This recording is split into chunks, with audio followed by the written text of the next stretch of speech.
houses. It's another kind of skin. It has a heart, a mouth, a liver, and bowel movements. The walls are permanent and pink. See how she sits on her knees all day, faithfully washing herself down. Men enter by force, drawn back like Jonah into their fleshy mothers. A woman is her mother. That's the main thing.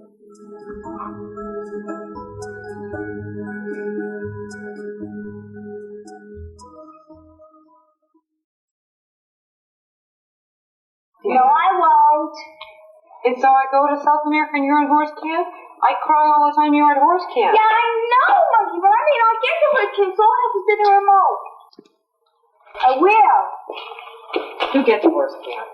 Just like our 79 in a French test. You'll make it. Are we fake? Are we fake? Tell them we're fake. Turn around. We're fake. We don't love each other at all. We hate each other and despise each other. We just can't bear each other. So how the loving between us? Oh, my goodness. All right, please. It's so easy to be natural when you've got this. I mean, that's for real. Pain for a daughter. Blind with love, my daughter has cried nightly for horses, those long-necked marchers and churners that she has mastered any and all, reining them in like a circus hand, the excitable muscles and the ripe neck, tending this summer a pony and a foal. She, who is too squeamish to pull a thorn from the dog's paw, watched her pony blossom with distemper, the underside of the jaw swelling like an enormous grape. Gritting her teeth with love, she drained the boil and scoured it with hydrogen peroxide until pus ran like milk on the barn floor. Blind with loss all winter, in dungarees, a ski jacket, and a hard hat, she visits the neighbor's stable, our acreage not zoned for barns.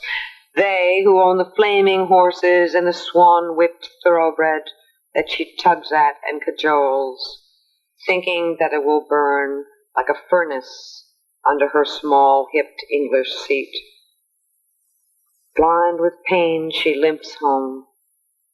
The thoroughbred has stood on her foot. He rested there like a building. He grew into her foot until they were one. The marks of the horseshoe printed into her flesh, the tips of her toes ripped off like pieces of leather. 3 toenails swirl like shells and left to float in blood in her riding boot. Blind with fear, she sits on the toilet, her foot balanced over the wash basin, her father, hydrogen peroxide in hand, performing the rites of the cleansing. She bites on a towel, sucked in breath, sucked in and arched against the pain, her eyes glancing off me where I stand at the door. Her eyes locked on the ceiling, eyes of a stranger, and then she cried, "Oh my God, help me!" Where a child would have cried, "Mama," where a child would have believed, "Mama," she bit the towel and called on God, and I saw her life stretch out. I saw her torn in childbirth, and I saw her at that moment in her own death, and I knew that she knew.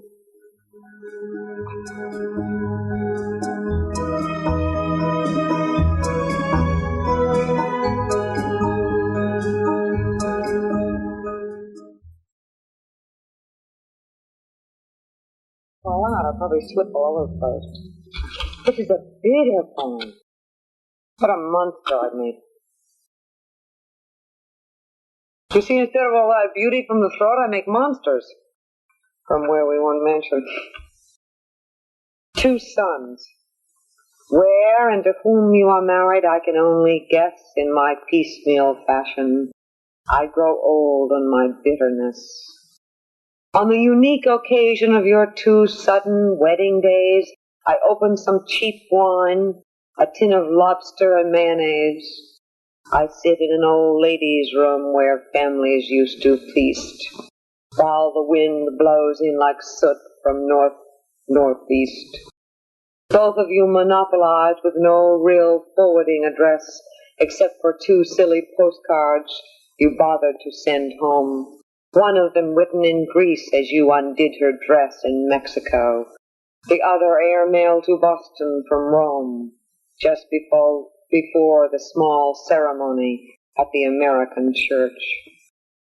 Both of you made of my cooking, those suppers of starch and beef, and with my library, my medicine, my bathwater, both sinking into small brown pools like muddy otters. You make a toast for tomorrow and smash the cup, letting your false women lap the dish I had to fatten up. When you come back, I'll buy a wig of yellow hair. I'll squat in a new red dress. I'll be playing solitaire on the kitchen floor. Yes, I'll gather myself in like cut flowers and ask you how you are and where you've been.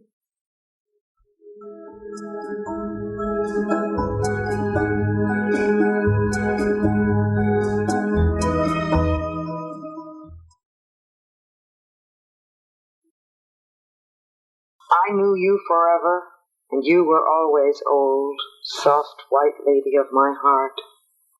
Surely you would scold me for sitting up late, reading your letters, as if these foreign postmarks were meant for me. You posted them first in London, wearing furs and a new dress in the winter of 1890. I read how London is dull on Lord Mayor's Day, where you guided past groups of robbers, the sad holes of Whitechapel, clutching your pocketbook on the way to Jack the Ripper dissecting his famous bones. This Wednesday in Berlin, you say, you will go to a bazaar at Bismarck's house. And I see you as a young girl in a good world still, writing 3 generations before mine. I tried to reach into your page and breathe it back, but life is a trick. Life is a kitten in a sack. This is the sack of time your death vacates. How distant you are on your nickel-plated skates in the skating park in Berlin, gliding past me with your count while a military band plays a Strauss waltz. I loved you last, a pleated old lady with a crooked hand. Once you read Lohengrin, and every goose hung high while you practiced castle life in Hanover.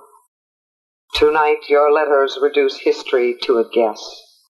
The Count had a wife. You were the old maid aunt who lived with us. Tonight I read how the winter howled around the towers of Schloss-Furber, how the tedious language grew in your jaw, how you loved the sound of the music of the rats tapping on the stone floors. When you were mine, you wore an earphone. Can you cut for a minute? I'll let the dog in, or will she disturb everything? Okay. You were the old maid aunt who lived with us. Tonight I read how the winter howled around the towers of Schloss-Furber, how the tedious language grew in your jaw, how you loved the sound of the music of the rats tapping on the stone floors. When you were mine, you wore an earphone. This is Wednesday, May 9th, near Lucerne, Switzerland, 69 years ago. I learned your first climb up Mount San Salvatore. This is the rocky path, the hole in your shoes, the Yankee girl, the iron interior of her sweet body. You let the Count choose your next climb. You went together, armed with alpine stocks, with ham sandwiches and seltzer Wasser. You were not alarmed by the thick woods of briars and bushes, nor the rugged cliff, nor the first vertigo up over Lake Lucerne. The Count sweated with his coat off as you waded through top snow. He held your hand and kissed you. You rattled down on the train to catch a steamboat for home, or other postmarks, Paris, Verona, Rome. This is Italy. You learn its mother tongue. I read how you walked on the Palatine among the ruins of the palaces of the Caesars, alone in the Roman autumn. alone since July. When you were mine, they wrapped you out of here with your best hat over your face. I cried because I was 17. I am older now. I read how your student ticket admitted you into the private chapel of the Vatican, and how you cheered with the others as we used to do on the 4th of July. One Wednesday in November, you watched a balloon, painted like a silver ball, float up over the Forum, up over the lost emperors to shiver its little modern cage in an occasional breeze. You worked your New England conscience out beside artisans, chestnut vendors, and the devout. Tonight I will learn to love you twice, learn your first days, your mid-Victorian face. Tonight I will speak up and interrupt your letters, warning you that wars are coming, that the Count will die, that you will accept your America back to live like a prim thing on the farm in Maine. I tell you, you will come here to the suburbs of Boston to see the blue-nosed world go drunk each night, to see the handsome children jitterbug, to feel your left ear close one Friday at symphony. And I tell you, you will tip your boot feet out of that hall, rocking from its sour sound, out onto the crowded street, letting your spectacles fall and your hairnet tangle as you stop passers-by to mumble your guilty love while your ears die.